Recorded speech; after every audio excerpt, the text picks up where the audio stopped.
Marcus Reynolds stood before the mirror in the mahogany-trimmed bathroom of his private jet, the low hum of the engines vibrating beneath his feet. He adjusted the knot of his silk tie with deliberate precision, though his reflection betrayed something his polished exterior couldn't hide. At 45, Marcus was the titan of New York real estate, a man whose name glittered across the city skyline in steel and glass. His tailored suit accentuated an athletic frame, his dark hair was immaculately styled, but his eyes held a shadow, a hollowness. "Sir, we'll be landing at JFK in 20 minutes, his assistant's voice carried through the door.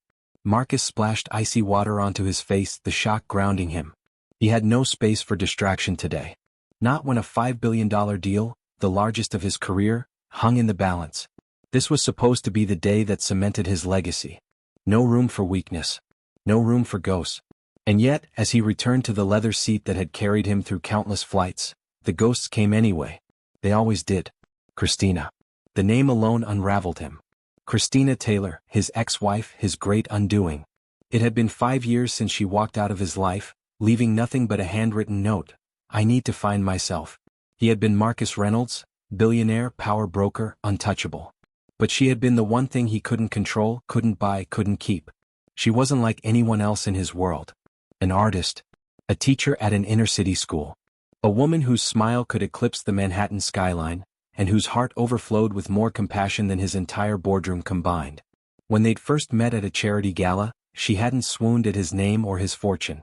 Instead, she'd challenged him, demanded to know why he didn't fund more art programs for disadvantaged kids. That defiance had captivated him. Their whirlwind romance had scandalized the tabloids.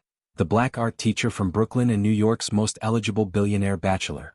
Society had whispered, his family had protested, the press had feasted. He hadn't cared.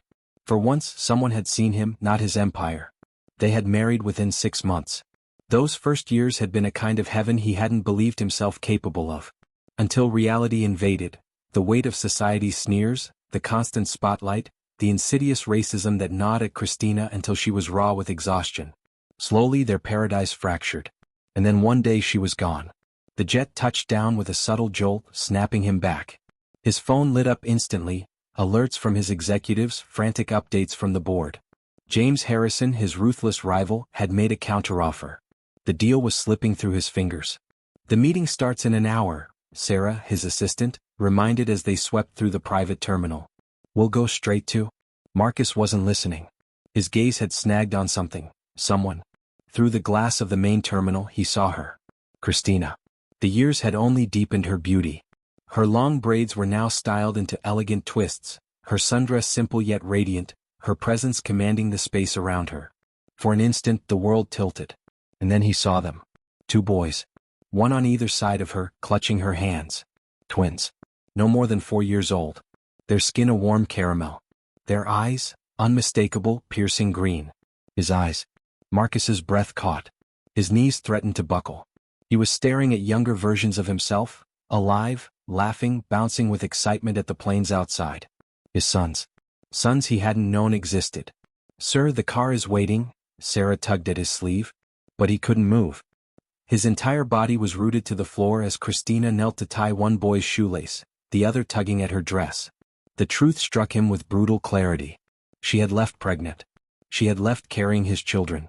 "Cancel the meeting," Marcus said, his voice rough but steady. Sarah froze. "But the deal?"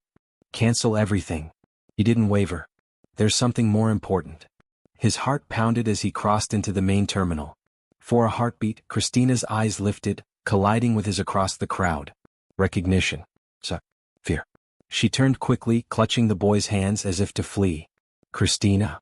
His voice carried, sharp, desperate, cutting through the noise. She froze. Slowly she turned. The twins looked up with wide eyes, curious, studying him. They had his face. His nose. His furrowed brow. Marcus felt his chest constrict. "Hello, Marcus," Christina said softly. The sound of her voice after all these years hit him harder than any rival ever could. "Were you ever going to tell me?" His voice broke as his eyes burned, fixed on the boys. Tears welled in hers. "I wanted to. So many times." "Mommy, who's that man?" one boy asked, tugging her dress. Marcus's world shattered. That man. His sons, his own flesh and blood, didn't know him. "We need to talk," Marcus said, leaving no room for refusal. Christina looked around, torn between running and surrendering. Finally, she knelt to her children. "Boys, how about some ice cream?" Their faces lit up with joy as they raced toward the airport cafe. Marcus followed, every step agony, every second revealing all he had lost. The sound of their laughter was a knife and a bomb all at once. "Their names?" he whispered hoarsely. "Please, Christina. Tell me their names." She swallowed hard. "Michael and Marcus Jr. Everyone calls them Mike and MJ. Marcus Jr. His son bore his name. And he hadn't even known." The tidal wave of regret crashed over him. Every birthday missed, every bedtime story unsaid, every smile that had never been his to witness. As the boys pressed excitedly against the ice cream counter, Marcus studied them, their identical eyes, the tilt of their smiles, the way one furrowed his brow exactly like Marcus did when thinking. Why? It was all he could manage. Christina's hands trembled around her purse. "I was drowning, Marcus. Your world was crushing me. When I found out I was pregnant with twins, I panicked. I didn't know how to survive in your shadow. I thought. So you disappeared?" His voice cracked with anguish. "You kept my children from me?" "They know their father is a powerful man," she whispered, tears sliding down her cheeks. "They ask about you sometimes. I've kept pictures. I never stopped."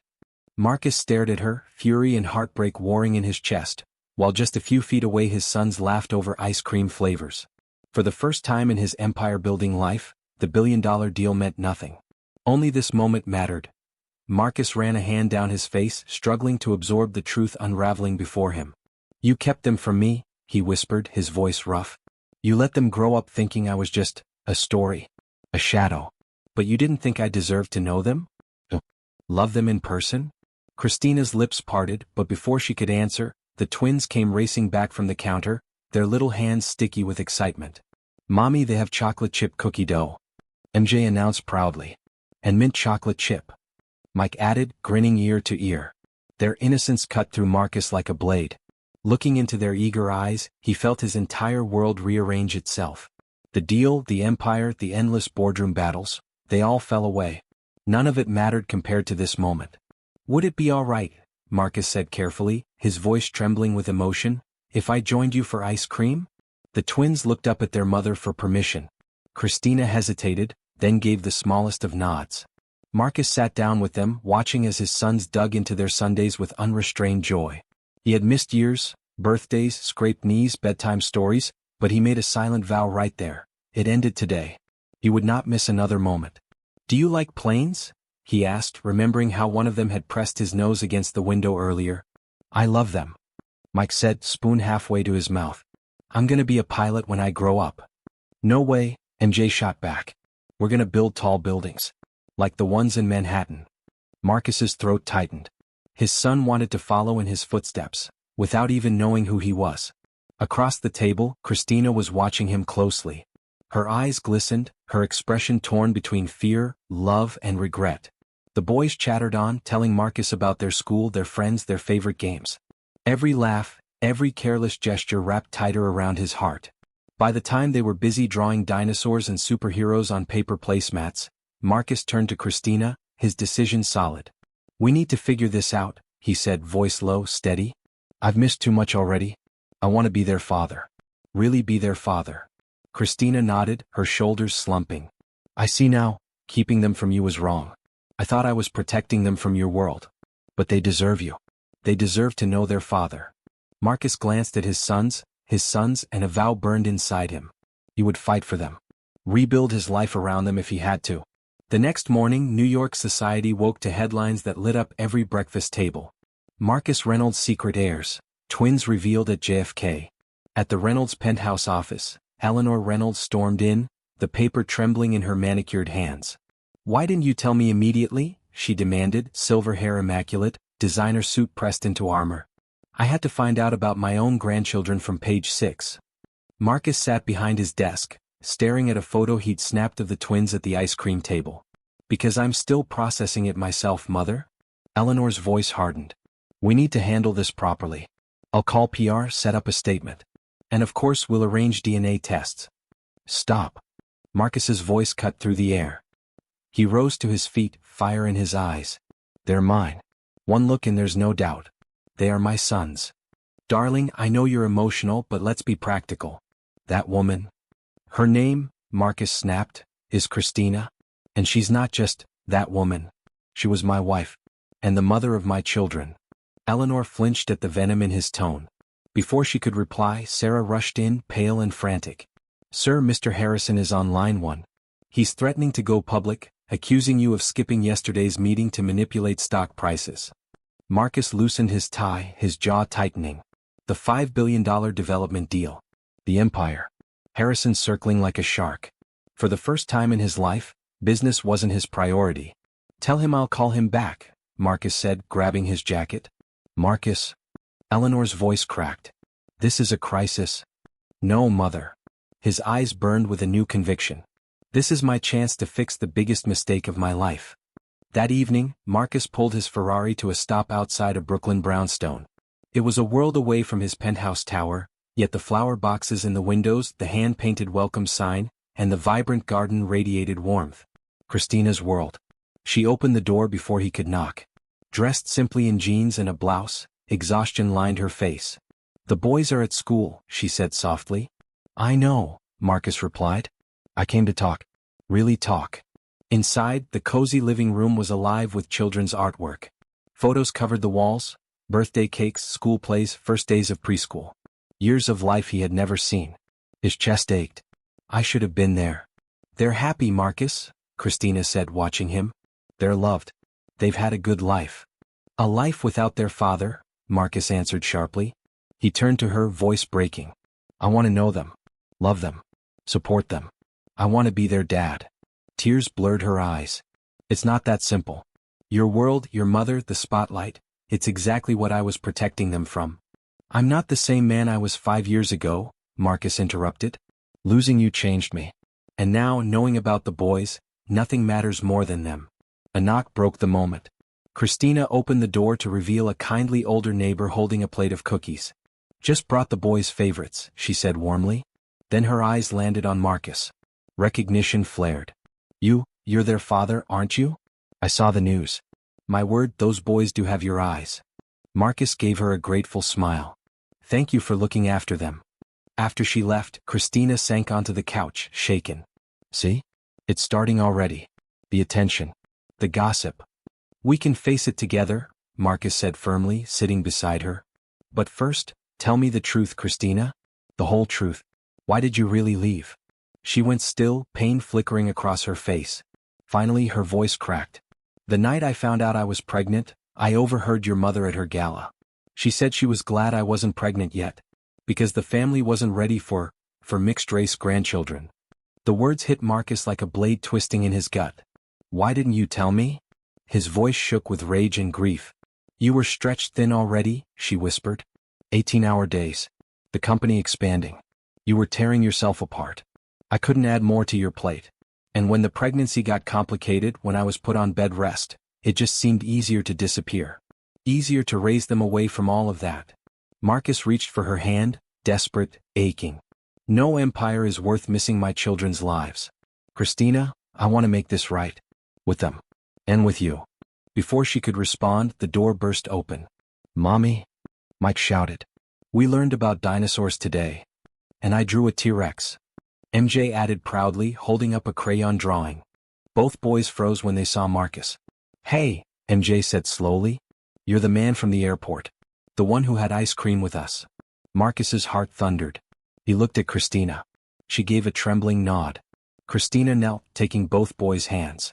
Remember how you always ask about your daddy? About where he is. The boys nodded eagerly, their green eyes glowing with hope. Well, Christina whispered, her voice breaking, Marcus is your daddy. Silence. A heartbeat stretched into forever. Then, our daddy? Mike whispered. For real. MJ added, his voice small. Marcus's throat closed. For real, he said, his voice breaking as tears filled his eyes. I'm your dad. And as his sons threw their little arms around him, Marcus Reynolds, billionaire, mogul, king of Manhattan, knew he had finally found something worth more than every skyscraper he had ever built. Mike studied Marcus's face, his little brow furrowed with thought. Is that why we have the same eyes? He asked innocently. Marcus's throat tightened as tears threatened to spill. Yes, buddy, he said softly. That's exactly why. MJ's voice broke the fragile moment. But, where were you before? Why didn't you live with us like Tommy's daddy lives with him?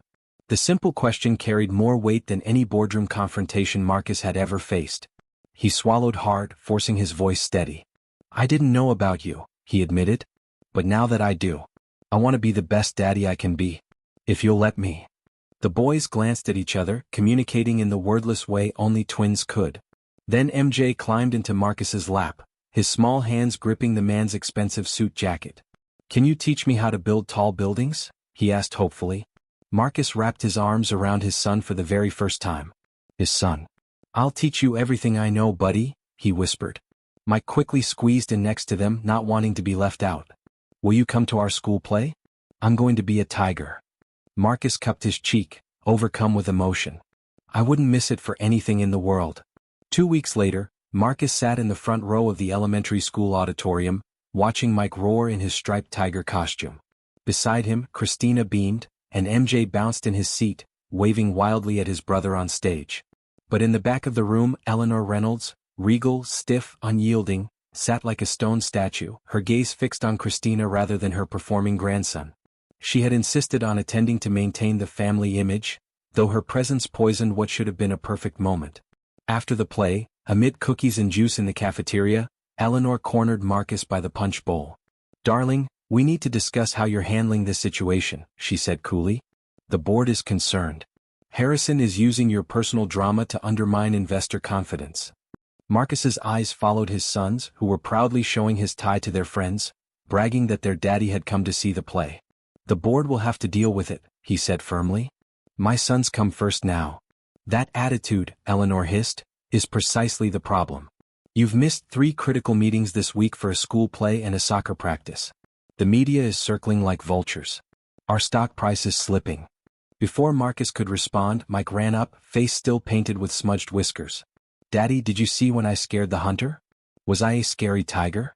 Marcus knelt, straightening the crooked face paint. You were the scariest tiger I've ever seen, buddy. I bet even real tigers would run away. Mike grinned proudly, then noticed his grandmother. His smile faltered. Hello, grandmother, he said politely, using the title she had insisted upon. Eleanor barely acknowledged him before turning back to Marcus. The Harrison situation requires immediate attention. He's meeting with the Chinese investors tomorrow. Actually, Christina interrupted, appearing with MJ at her side, Marcus promised to take the boys to the zoo tomorrow. They've been counting the days. Eleanor's lips thinned. Surely the zoo can wait. These investments are worth billions. No, mother, Marcus said, his voice like steel. It can't wait. I made my sons a promise. And I'm not breaking it. That night, alone in his penthouse office, Marcus stared at the plummeting stock reports. Harrison was winning. Investors were withdrawing. The empire was crumbling. His phone buzzed with a photo from Christina, the twins in matching dinosaur pajamas, grinning ear to ear. Good night from the boys, the message read. Business crises evaporated. Nothing mattered more than those smiles.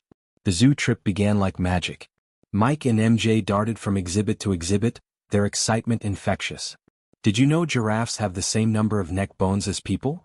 Mike lectured, eyes wide. Penguins mate for life, MJ added proudly. Like in that movie we watched, Remember Mommy? Christina smiled, but Marcus noticed her unease. Other visitors were pointing, whispering. News of the shareholder demands for a DNA test had spread fast. They were watching the sea lion show when Marcus's phone buzzed. Sarah. Urgent. Sir, she said quickly, Harrison has called an emergency board meeting. He's pushing for a vote of no confidence. He claims your family situation is destabilizing the company. Marcus turned. MJ sat perched on Christina's shoulders, Mike pressed eagerly against the railing, their laughter echoing through the crowd. He clenched his jaw. Tell them I'll be there in an hour. Breaking the news to his boys that he had to leave early was one of the hardest things he had ever done. Their disappointment pierced deeper than any corporate betrayal. The boardroom was a battlefield. Harrison stood smugly at the head of the table. Marcus, he drawled, so kind of you to join us. I trust your little family outing was pleasant. Marcus adjusted his tie, locking eyes with each board member. Let me be clear. Those boys are my sons. I don't need a DNA test to prove it, but I'll take one to silence these lies. And let me make one thing crystal clear. I will not choose between being a good father and being a good CEO. I will be both. The numbers say otherwise, Harrison countered smoothly. Investors are spooked. They want stability. The Chinese investors are still very interested, Marcus cut in. I spoke with Mr. Chen this morning. He admires that I put family first. He knows a man who abandons his children isn't someone you can trust with billions. The jab struck deep. Everyone knew Harrison's estrangement from his teenage daughter. His smug expression faltered. That evening, Marcus returned to Christina's brownstone. She sat on the stoop, worry etched across her face. The boys are inside, she said quietly. They've been asking why you left. I had to protect our family, Marcus said, sitting beside her. Harrison tried to use you and the boys as weapons. I couldn't allow it. Maybe your mother was right, Christina whispered. Maybe this is too complicated. The boys were happy before. But I wasn't, Marcus said firmly. And neither were they. They needed their father. I needed them. Christina, we can make this work. We just need time. Inside, the sound of childish bickering carried through the open window. Mike and MJ arguing over whether the penguin or tiger stuffed animal from the zoo was cooler. The sound was ordinary. Perfect. Precious. Marcus's voice softened. I've missed so much. I won't miss another moment. No matter what it costs. Christina looked at him, searching his face. The Marcus I knew 5 years ago would have chosen the company. The Marcus you knew, he said, voice thick with emotion, had never held his sons. Had never heard them call him daddy. Some things are worth more than money. The front door burst open and the twins barreled out, cookies in hand. Daddy? Mrs. Johnson made cookies and we saved you some. Marcus laughed, scooping them both into his arms. In that moment, skyscrapers, billions, and boardrooms meant nothing. 3 days later, the DNA results sat unopened on his desk. He hadn't needed them, his heart already knew. But the board had demanded proof. Finally, he tore the envelope open. 99.9% positive. Before he could even process the relief, Sarah knocked. Sir, your mother is here. With her lawyer. Eleanor swept in, immaculate as ever, the lawyer trailing behind her. Well? She demanded. Marcus held up the paper. 99.9%.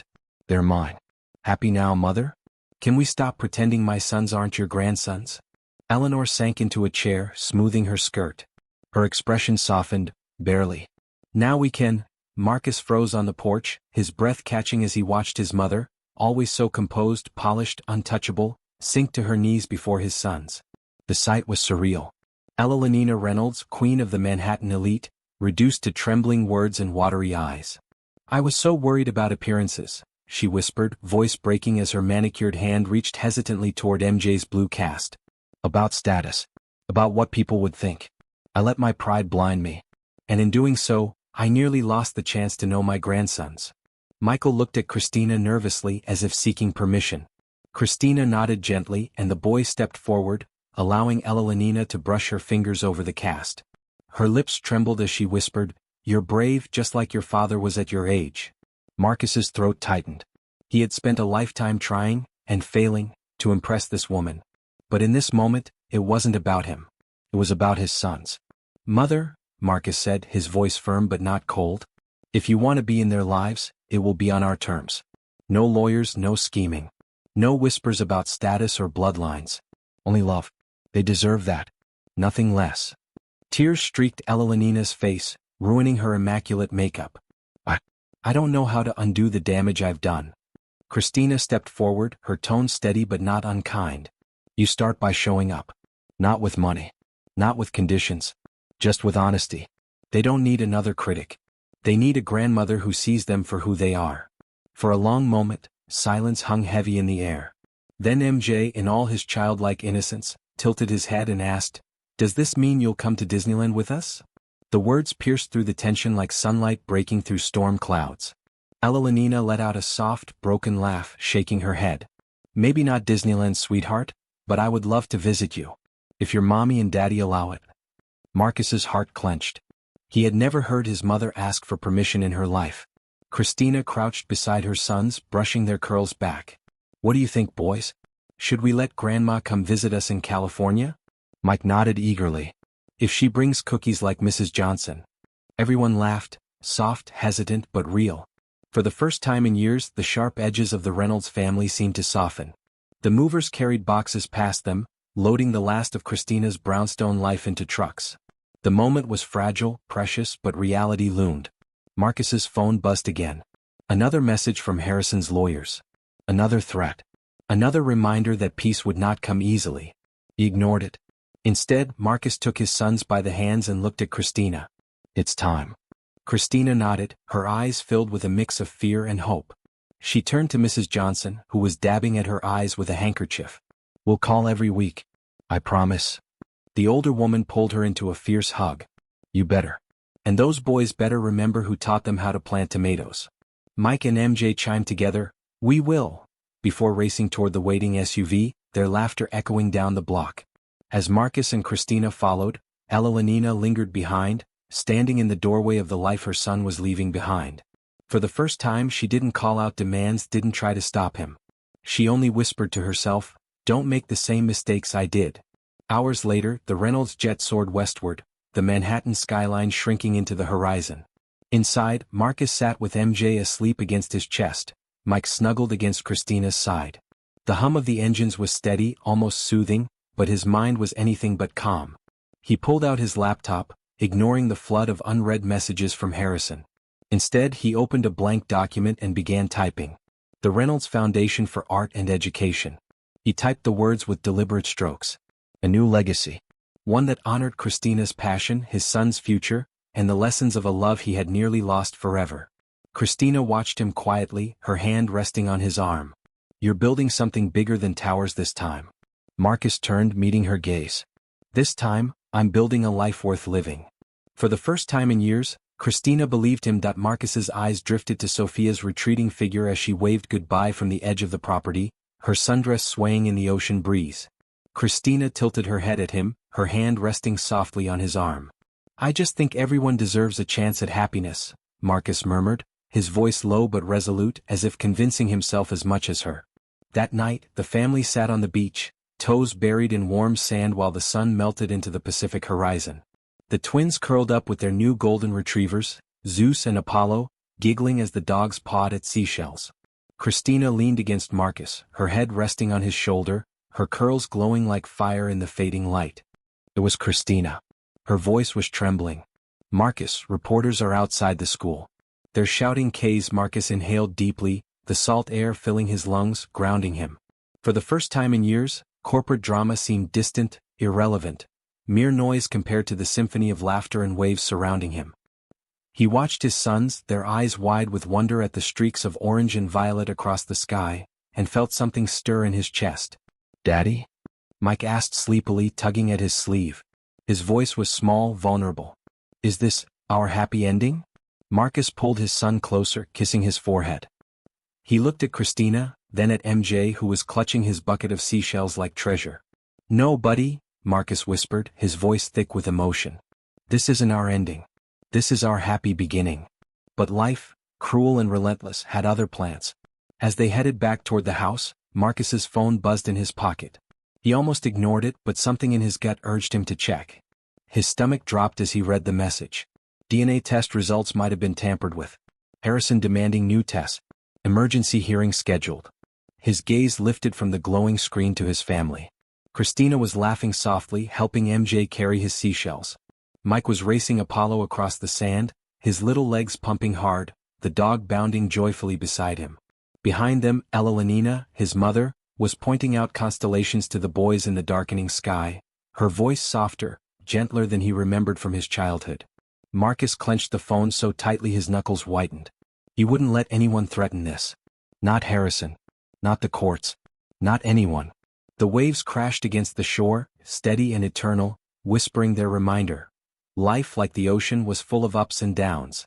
But Marcus vowed right then, through storms or calm seas, he would weather anything for them.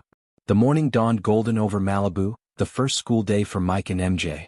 Christina bustled about the kitchen, adjusting ties and smoothing hair, her calm composure hiding the anxiety simmering beneath. Zeus and Apollo sat patiently by the door, tails wagging, ready to escort their boys to this new chapter. The peace shattered when David Cohen, Marcus's lawyer, appeared unannounced, his face drawn and serious. "Harrison's team found something," David said grimly, spreading folders and printouts across the marble island. They're claiming they have evidence the original DNA test was compromised. Marcus felt the blood drain from his face. That's impossible. I was there when the samples were taken. They're saying someone at the lab was bribed. David shifted uncomfortably. And worse, they're suggesting Christina might have engineered the results. That's ridiculous. Marcus's voice boomed. Elenina swept into the room from the guest house, still in her silk robe but radiating authority. I was there too. Everything was documented to perfection. This is nothing but slander. Christina sank heavily onto a chair, her face pale. They're never going to leave us alone, are they? Before Marcus could respond, the thunder of small feet echoed down the stairs. Daddy, look. We match. Mike twirled proudly in his tiny blazer. And I fixed my tie all by myself. MJ declared, his tie crooked but his grin unstoppable. Marcus quickly swept the papers off the counter, hiding the mess of legal accusations. He crouched low, his voice warm and steady. You both look very handsome.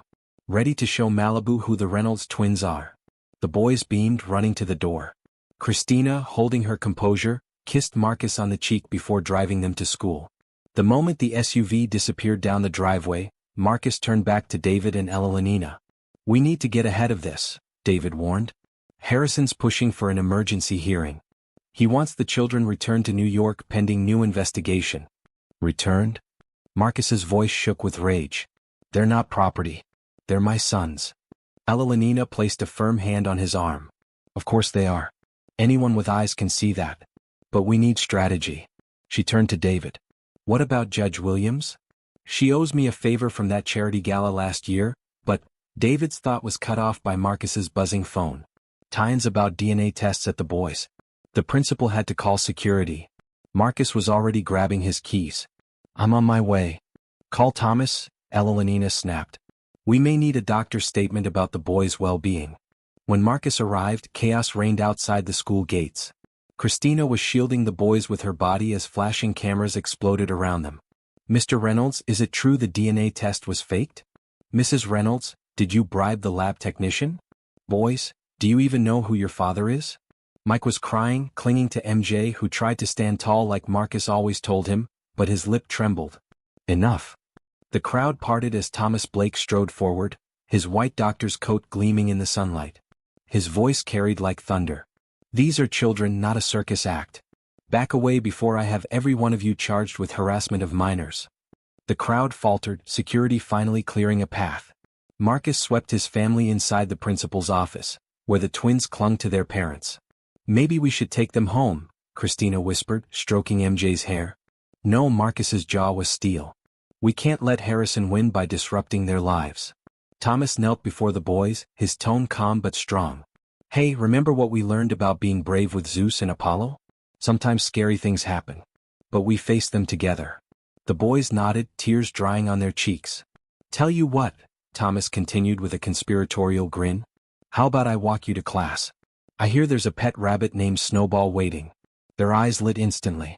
The mention of a rabbit had them ready to go, their fear forgotten in a rush of childish excitement. As Thomas led them away, Elenina swept into the office like a storm. I've already called every news outlet in California. Cease and desist letters will be in their inboxes within the hour. No one harasses my grandsons. Dr. Martinez, the principal, nodded. We take safety seriously. From now on, media will not be allowed within a mile of this school. For once, Marcus allowed himself a small breath of relief. That afternoon, the family gathered back at the house, trying to process the day's chaos. Sophia arrived for the boys' swimming lesson, her expression worried. I saw the news, she said softly. How are they holding up? Christina glanced toward the pool, where Mike and MJ were already splashing happily under Sophia's guidance. Better than us, she admitted. Children are resilient. Stronger than we think. They get that from their mother, Marcus said, wrapping an arm around her. Elenina watched from her shaded chair, her eyes thoughtful. Finally she spoke. I made some calls in New York. Harrison's not as invincible as he thinks. His estranged daughter, Claire? She's ready to talk. Claims her father tried to force her into marriage for a merger. Marcus's eyes widened. He used his own daughter? Before the conversation could deepen, the twins' voices rang from the pool. Daddy, look. I can swim without my float. Mike beamed proudly. Me too. MJ followed, Sophia's steady hand just beneath his back. Thomas, who had dropped by again to check in, smiled warmly. They're adjusting despite everything. Sometimes children remind us how to move forward. Elenina noticed Sophia's glance toward Thomas, the faintest smile on her lips. The old woman hid her own smile. Her matchmaking instincts were already at work.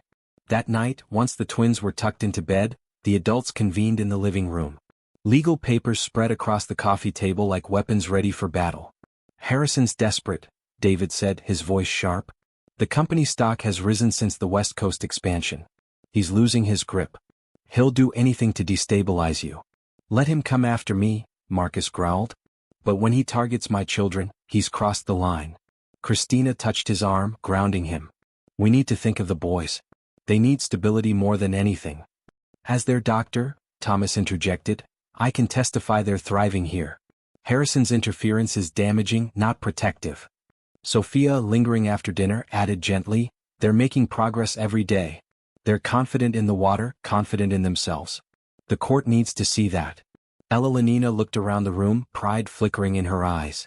For the first time in years, the Reynolds family wasn't divided, they were united, a fortress of love and loyalty. The next morning, Marcus entered his office to find Mike sitting solemnly in his chair. What's on your mind, buddy? Mike twisted his little hands together. Daddy, is that bad man trying to take us away?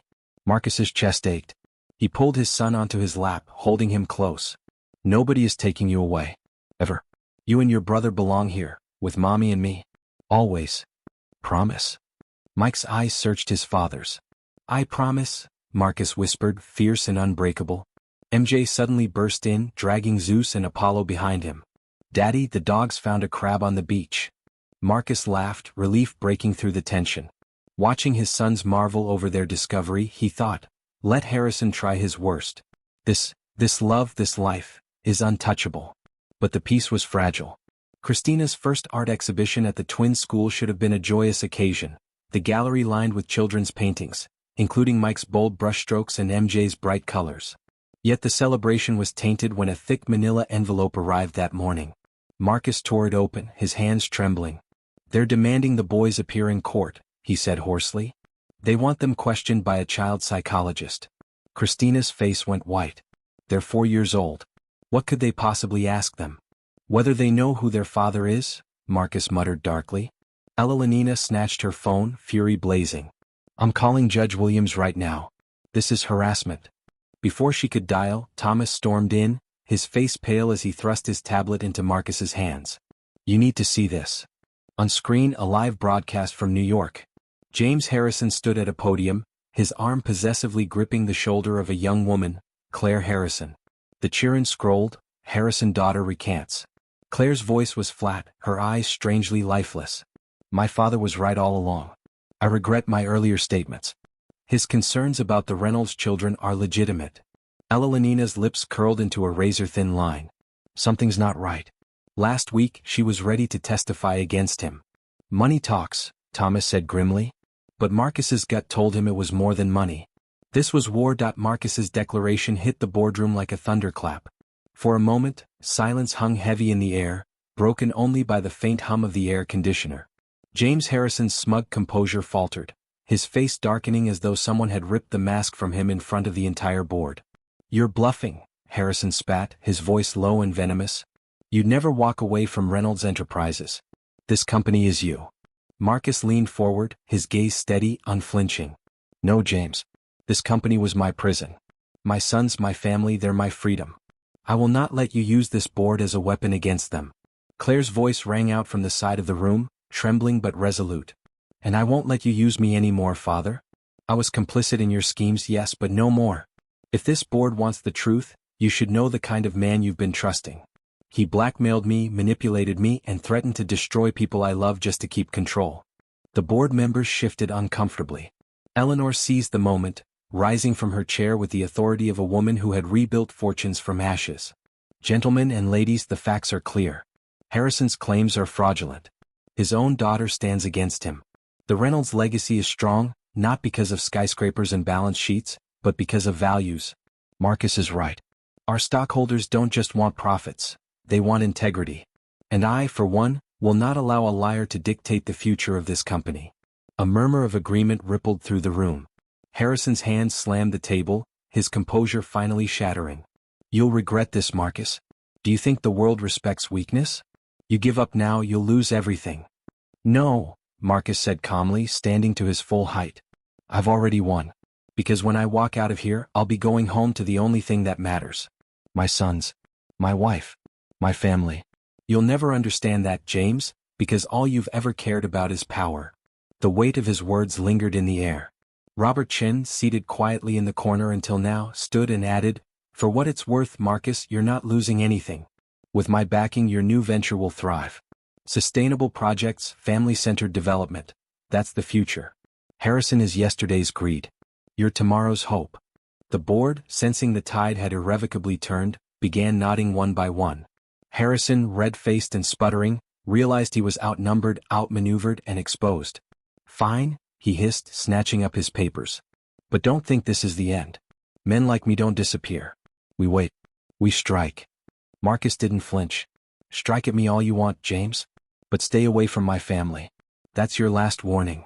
Meanwhile in Malibu, Christina was backstage at the Twin School Auditorium, helping Mike adjust his superhero cape while MJ nervously practiced his lines.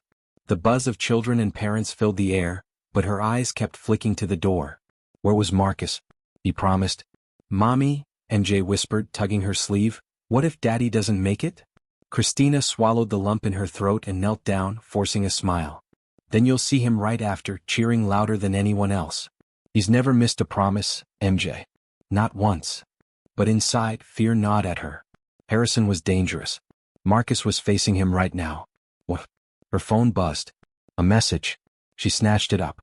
A photo came through. Marcus on the steps outside the boardroom, his tie loosened, the New York skyline behind him.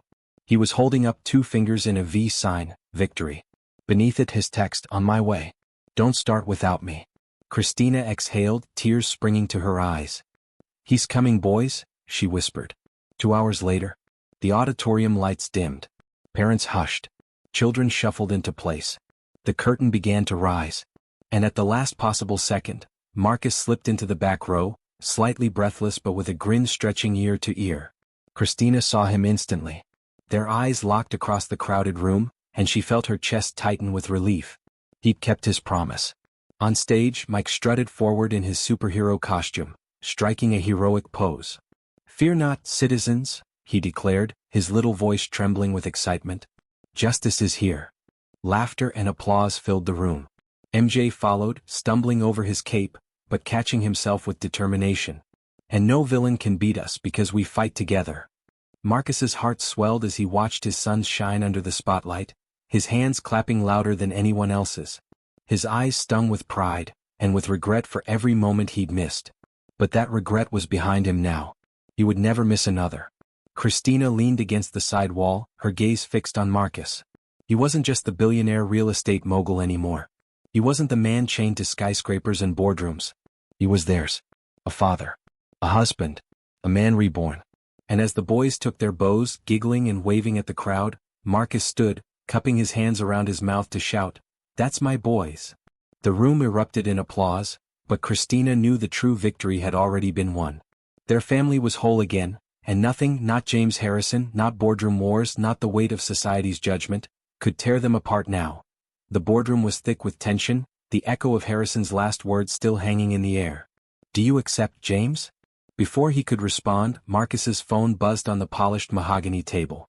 A message lit the screen. The play starts in an hour. The boys keep asking for their daddy. Christina. Marcus didn't hesitate. He slid the papers across the table toward his mother. "Handle the paperwork.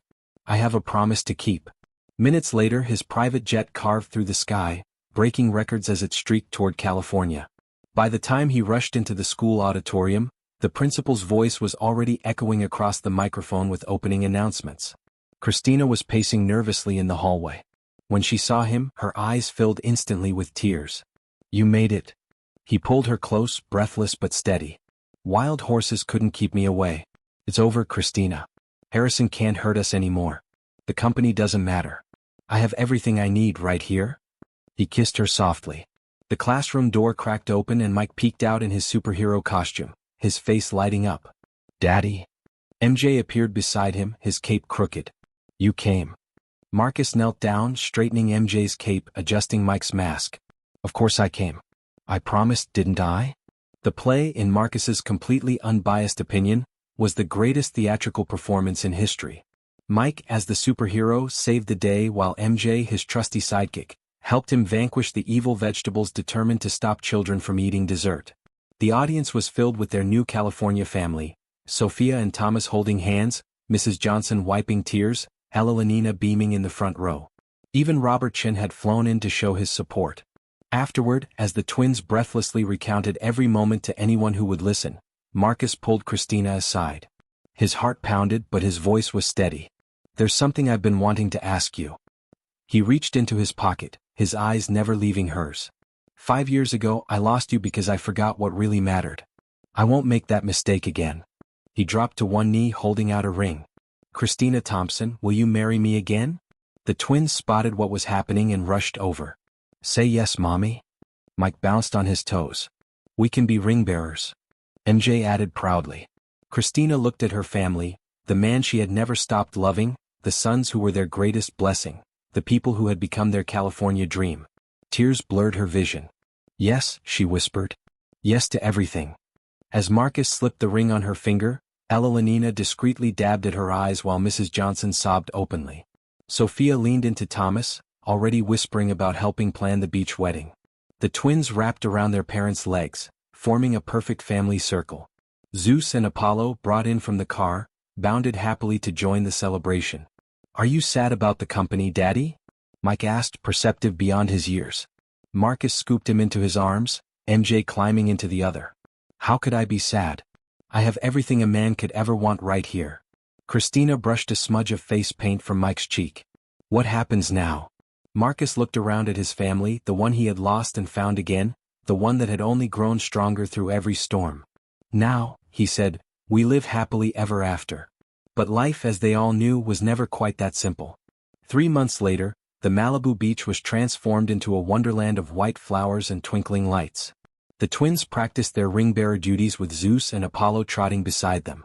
The perfect sunset wedding was only 2 days away when David Cohen arrived grim-faced. "He's filed an emergency injunction. Harrison claims the company transfer can't go through until the paternity issue is resolved." Marcus set down MJ's bow tie with quiet fury. "He signed the agreement. It's over." David shook his head. "He's claiming duress. Says he was coerced." Ella Lenina burst in, cheeks flushed. "That snake." After everything Claire revealed about him. Christina's face tightened. "Where is Claire now?" "Safe," Thomas reassured. He and Sophia had helped her escape her father's influence, settling her at his sister's ranch in Montana. The twins, sensing the tension, clung close. "Is the bad man trying to hurt us again?" Mike whispered. Marcus pulled both boys into his arms. "No one can hurt us, buddy. We're stronger together, remember?" That evening, as the family sat on the sand watching the sunset, Eleanor's voice cut through the hush. "I've been thinking." The twins were busy building a crooked sandcastle as she continued. "Harrison's real problem isn't DNA tests or companies. It's legacy." Christina frowned. "Legacy?" "He's alone," Eleanor explained softly. "His own daughter won't speak to him. No grandchildren, no family love. He's watching Marcus choose love over fortune, and it's driving him mad with jealousy." Marcus leaned forward. "So what are you suggesting?" Eleanor's eyes gleamed. "That we show him exactly what he's missing." The next morning, Harrison strode into his office only to find his waiting room filled with ghosts of his past. Claire, his ex-wife Susan, and most shockingly, his estranged brother Michael, whom he hadn't spoken to in 20 years. "What is this?" Harrison snapped. "An intervention," Michael said softly. Ella Lenina stepped forward from the shadows. "Hello, James. Do you remember those summers? Our children laughing together at the Hamptons, Marcus and Claire running barefoot through the grass? Those barbecues, those evenings when family meant something?" Harrison faltered. "That was a long time ago." "It doesn't have to be," Eleanor urged. "Look at what bitterness has cost you, your daughter, your brother, your chance at love. You've been so focused on destroying Marcus's happiness that you've blinded yourself to your own." Claire's voice wavered but steady. "Dad, stop fighting against the family you could still have." Back in Malibu, final wedding preparations continued. Sophia zipped Christina into her dress as Thomas entertained the boys with sanitized childhood stories about their father. And then your daddy jumped in the pool with all his clothes on, just because Aunt Claire dared him to. The boys howled with laughter. Mike grew serious. Is Aunt Claire coming to the wedding? Marcus entered with his phone. I think so. Harrison just withdrew his injunction. More than that, he issued a public apology, announced his retirement, and handed his shares to Claire. She'll run the company alongside our new venture. The wedding day dawned flawless. Mrs. Johnson wept before the ceremony even began. Sophia and Thomas stood glowing with their own engagement. Claire arrived and the twins threw their arms around her. To everyone's shock, Harrison appeared at the back, standing quietly with Michael. The ceremony began as the sun dipped into the horizon. Mike and MJ marched proudly down the sandy aisle, Zeus and Apollo trotting beside them with dignity. Christina appeared, radiant in her simple white dress, but Marcus only saw her face, aged with love, sorrow and triumph, more beautiful than ever. Dearly beloved, the minister began, pausing as MJ blurted, "That's our mommy and daddy." Laughter rippled across the beach. Marcus's vows trembled with emotion. 5 years ago I lost sight of what mattered most. Fate gave me a second chance, and I will spend every day proving to you and our boys how precious you are. Christina's voice broke as she answered. Marcus, you chose love over everything else. You've shown our sons what it means to be a real father. I promise to love you more each day. The twins insisted on adding their promises. I promise to clean my room, Mike said solemnly. Most days, MJ added, drawing chuckles before the minister pronounced them husband and wife. As the sun painted the sky gold and rose, Marcus kissed his bride while the boys cheered and the dogs barked in approval. At the reception, Eleanor raised a glass. To second chances, and the courage to change. Her gaze lingered on Harrison, who gave the faintest of nods. Later, as music filled the air and guests danced barefoot in the sand, Marcus held Christina close. The twins fought sleep in their laps, determined not to miss a second. Are you happy, Daddy? Mike mumbled through a yawn. Marcus looked at his wife, his children, his family around them, the same family he'd almost lost. I've never been happier, buddy. Christina rested her head on his shoulder. When I left 5 years ago, I thought I was running away. But maybe I was running toward this perfect future. No more running, Marcus promised, kissing her tenderly.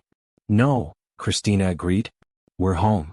As they walked along the water's edge under the stars, their sons collecting seashells by moonlight and Zeus and Apollo bounding through the surf, Marcus and Christina knew this was their happily ever after. Not perfect, but real, built on love, strengthened by every trial, made whole by 2 little boys with their father's eyes and their mother's heart. Daddy, are we rich now? Mike asked suddenly. Marcus lifted him onto his shoulders as Christina carried a sleeping MJ. Buddy, we've been rich all along. Some things are worth more than money. Like love, MJ murmured against his mother's neck. Exactly like love, Christina whispered, squeezing Marcus's hand. And there, on their beach, with their family around them and their future bright before them, Marcus and Christina knew every tear, every battle, every step had led them exactly where they were meant to be. Together. A family forever.